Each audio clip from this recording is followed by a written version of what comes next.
दोस्तों, हम सभी के मन में एक सवाल रहता है कि भगवान कृष्ण के मित्र और सखा सुदामा पिछले जन्म में कौन थे।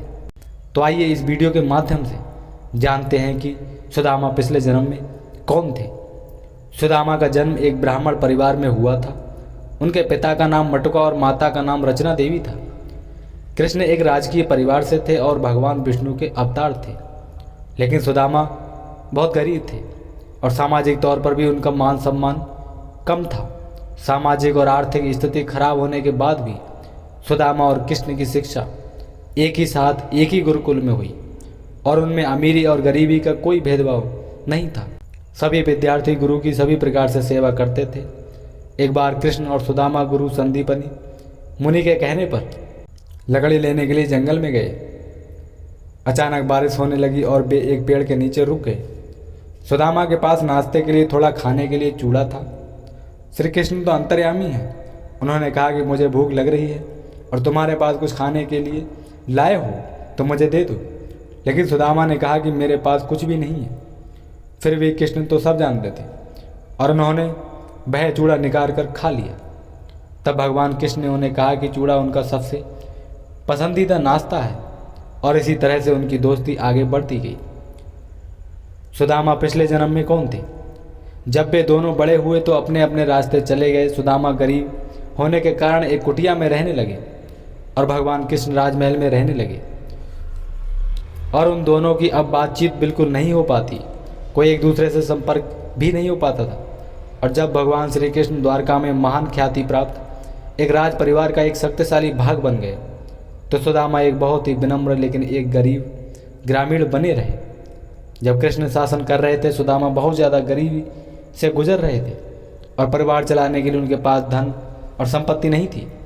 एक दिन उनकी पत्नी सुशीला ने कहा कि श्री कृष्ण तुम्हारे बचपन के दोस्त हैं और वह बहुत अमीर है। मैं इसलिए आप उनके पास जाओ और अपने लिए कुछ धन व पैसा उनसे मांग लो।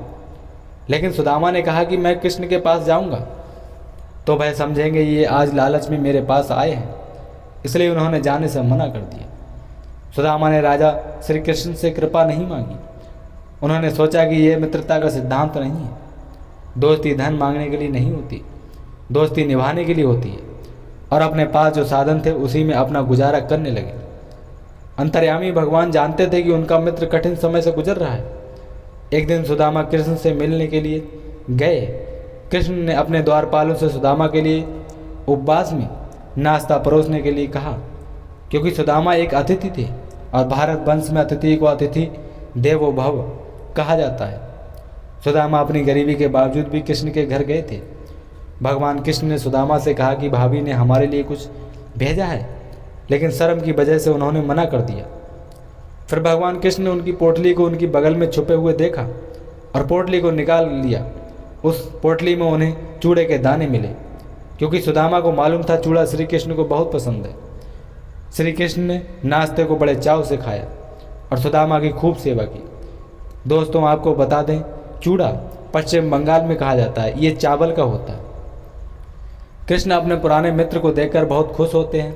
वह सुदामा के साथ राजकीय व्यवहार करते हैं और बहुत प्यार से पेश आते हैं। कृष्ण का अपने लिए इतना प्यार देखकर सुदामा रोते हैं और कृष्ण कहते हैं, मुझे चूड़ा प्रिय है जो तुमने सदा मुझे दिया है। जैसे कि अनुष्ठान के अनुसार भोजन करने से पहले यह भगवान को अर्पित किया जाता है। और कुछ ही दिनों के बाद सुदामा अपने घर को लौट रहे थे। जब सुदामा वापस घर में जाने के लिए मुड़े तो उन्हें आश्चर्य हुआ कि उनका घर कुटिया के बजाय एक शानदार हवेली में बदल गया। उन्होंने अपनी पत्नी व परिवार को भी बहुत ही सुंदर वस्त्र पहने हुए देखा। उनकी पत्नी का पूरा परिवार उनके आने की राह देख रहा था। जब सुदामा चले जाते हैं तो कृष्ण महल में सभी को समझाते हैं, मैंने उन्हें जो कुछ दिया है वह केवल उनकी भक्ति के कारण है। कृष्ण को अपने भक्त की बहुत चिंता है। जब सुदामा घर लौटते हैं तो सुदामा अपनी परिस्थितियों पर विचार करते हैं और भगवान कृष्ण के रूप में अपने महान मित्र के लिए आभारी हैं और उसके बाद एक तपस्वी की तरह जीवन जीते हैं, सदैव भगवान के लिए आभार रखकर। द्वारका में भगवान कृष्ण और सुदामा की आस्था और मित्रता का यह चमत्कार अक्षय तृतीया के उत्सव के रूप में मनाया जाता है। दोस्तों, श्री कृष्ण के मित्र सुदामा पूर्व जन्म में कौन थे, यह भी एक रहस्य है। आइए जानते हैं इस रहस्य को एक विस्तार से। और श्री कृष्ण ने सुदामा के पैर आखिर क्यों धोए थे? तो दोस्तों इसका कारण क्या था, तब अब आपको लेकर के चलते हैं त्रेता युग में। रामायण की कथा से आपको प्रमाण बताते हैं और अब आपको रामायण कथा पर गौर करना पड़ेगा। सुदामा जाति के एक ब्राह्मण थे और द्रविड़ देश के रहने वाले थे। दोस्तों श्री कृष्ण द्वापर में भगवान नारायण के अवतार के रूप में आए थे और यही श्री कृष्ण उससे पहले के युग में यानी त्रेता युग में श्री राम के रूप में अवतरित हुए थे और सुदामा भी त्रेता युग में केवट के रूप में अवतरित हुए थे और यह सुदामा द्वापर युग में सुदामा बनकर आए थे, यानी सुदामा केवट थे। और जब केवट सुदामा बने थे त्रेता युग में, तो आपने रामायण को अच्छी तरीके से देखा होगा या पढ़ा होगा, रामायण की कथा को गहराई से समझना होगा। तो आपने क्या देखा है कि भगवान श्री राम को जिस समय वनवास हुआ था, तो श्री राम जब जमुना तट के पास पहुँचे तो क्या देखा, वहाँ पर केवट था। और केवट कौन था? वही सुदामा अपने पूर्व जन्म में केवट बना था। जब भगवान श्री राम ने नाव मांगी थी तो केवट ने अपने मन में एक शंका खड़ी कर रखी थी। केवट समझ गया था ये प्रभु श्री राम है और इनके चरणों की धूल से एक पत्थर स्त्री बन सकता है और हमारी नाव ये लकड़ी की है। अगर ये भी स्त्री बन गई तो हमारी परेशानी और बढ़ जाएगी। तो दोस्तों केवट ने प्रभु श्री राम से कहा था कि प्रभु मैं आपके पहले चरण धो लूँगा, क्योंकि हमने ऐसे सुना है कि आपके चरणों की धूल से स्त्री बन जाती है। बहुत समय तक दोस्तों यहाँ पर वाद विवाद होता रहा। प्रभु श्री राम ने बहुत समझाया, भैया ऐसा कहीं कुछ भी नहीं है, लेकिन केवट नहीं माना था और केवट ने एक ही निश्चय कर लिया कि तब तक आपको नाव पर नहीं बैठाऊंगा जब तक मैं आपके चरण नहीं धो लूँगा। प्रभु श्री राम समझ गए कि केवट बड़ा जिद्दी है और हमें जाने में टाइम लगेगा और समय भी हमारे पास बहुत कम है। तो प्रभु श्री राम ने यह कहा कि भाई केवट जैसा आप उचित समझें वैसा करें, लेकिन हमें इस घाट से उस पार जल्दी पहुंचा दो। तो दोस्तों केवट ने बड़ी खुशी के साथ, बड़े प्रेम के साथ प्रभु श्री राम के चरण धोए थे और एक नहीं बल्कि दोनों चरण धोए थे।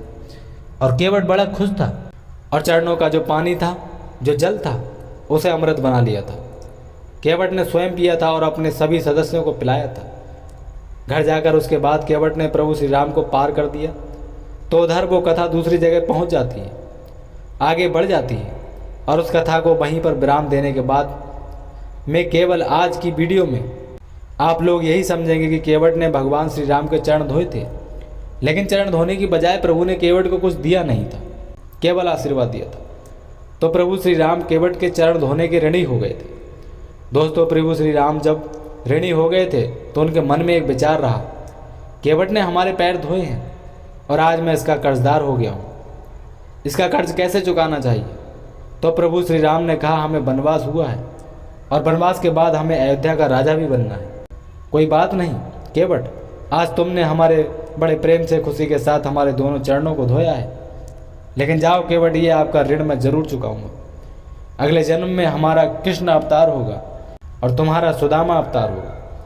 हम दोनों की मित्रता होगी। तुम्हारे ऊपर गरीबी आने के बाद जिस समय हमारे पास आओगे उसी समय मैं भी उसी प्रकार, जैसे कि आज तुमने हमारी बड़ी खुशी से, बड़े प्रेम के साथ हमारे चरण धोए हैं, उसी प्रकार मैं भी आपके चरण बड़े प्रेम से धोऊंगा। तो दोस्तों ये सुदामा पूर्व जन्म में केवट थे और श्री कृष्ण पूर्व जन्म में श्री राम थे। तो दोस्तों ये पूर्व जन्म का साथ था। तो इस द्वापर युग में आने के बाद सुदामा जिस समय श्री कृष्ण से मिलने पहुँचे, सुदामा के पैर धोने के बाद श्री कृष्ण ने उस ऋण को चुकाया था। दोस्तों ये भी आज की बड़ी ही रहस्यमय वीडियो जो कि द्वापर युग और त्रेता युग दोनों से जुड़ी हुई है। तो दोस्तों वीडियो पसंद आई हो तो वीडियो को लाइक और शेयर और चैनल को सब्सक्राइब कर सकते हैं, ताकि हमारी जो भी वीडियो रहस्यमयी जानकारी की वीडियो आती है वो आप तक आती रहे।